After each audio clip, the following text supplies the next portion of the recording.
Hey everyone, Dad named Mac here. Today we have a fun review video for you guys. This is the Wisairt 24V ride-on truck.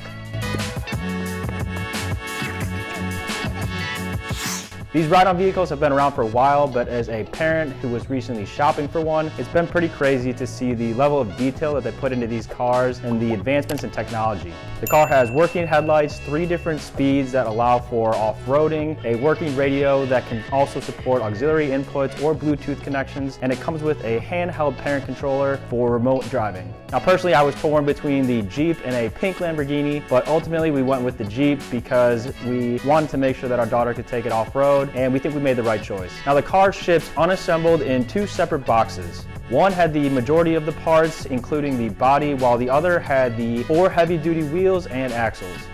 Make sure you have both boxes before you start assembling the car. Now packaging wasn't anything special, but there wasn't any damage to any of the parts, so I was pretty satisfied with that aspect. Now the assembly didn't take very long, maybe an hour or so, and was fairly straightforward, but I will say it was definitely easier having a second set of hands, as the car is a lot bigger than you'd actually expect, and just kind of awkward for one person to maneuver.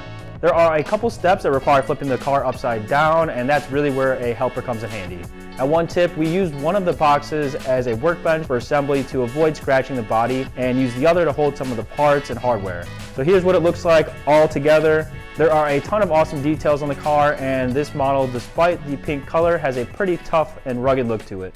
The front bumper has a fake tow bar, there's an overhead cross rail with 2 fake spotlights, and the hood has some sleek ventilation detailing. There's also a handful of decals around the car that make it really look like a real car.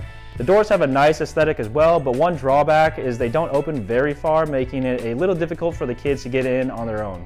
Now getting inside, you'll see that there's a single pedal for accelerating, a working steering wheel, a large seat that can support 2 kids comfortably, and then you have the media console with the push to start button, speed control, and audio options.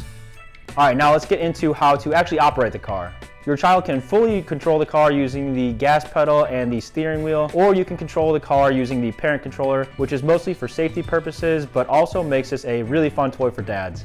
Now one thing to note is that there is no brake on the car. However, as soon as your child lets off the gas pedal or you stop pushing forward on the controller, the wheels will stop pushing forward.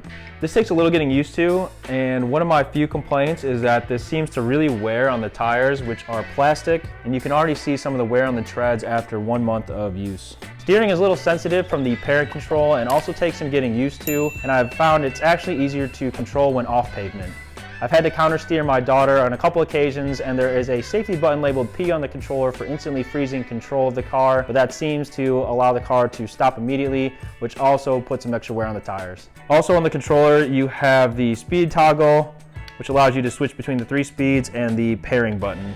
The pairing button is really just used for the initial setup, and the speed toggle allows you to rotate through the 3 speed options. The lowest level is great for maneuvering and parking. Medium speed is around a fast-paced walk for adults, and high speed is a good jogging speed.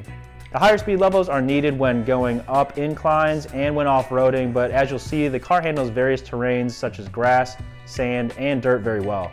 Standard options are 12V or 24V, and when we were shopping around, it seemed like the cost difference on an already expensive toy was worth paying the extra money for usability. Overall, this has been a great toy for our daughter and myself. We've had a lot of fun so far and hope to get a lot more use out of it. This is a great gift option for kids around 3 or 4, and since it can support 2 kids, it can be used for several years of entertainment.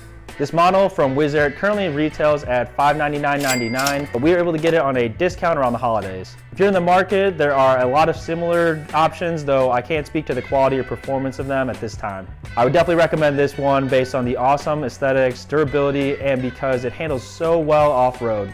Let me know if you guys have any questions or thoughts about this, and I'll answer as best as I can. Be sure to like this video if you enjoyed this review, and make sure to subscribe for more review videos like this one. Happy driving, and as always, thanks for watching.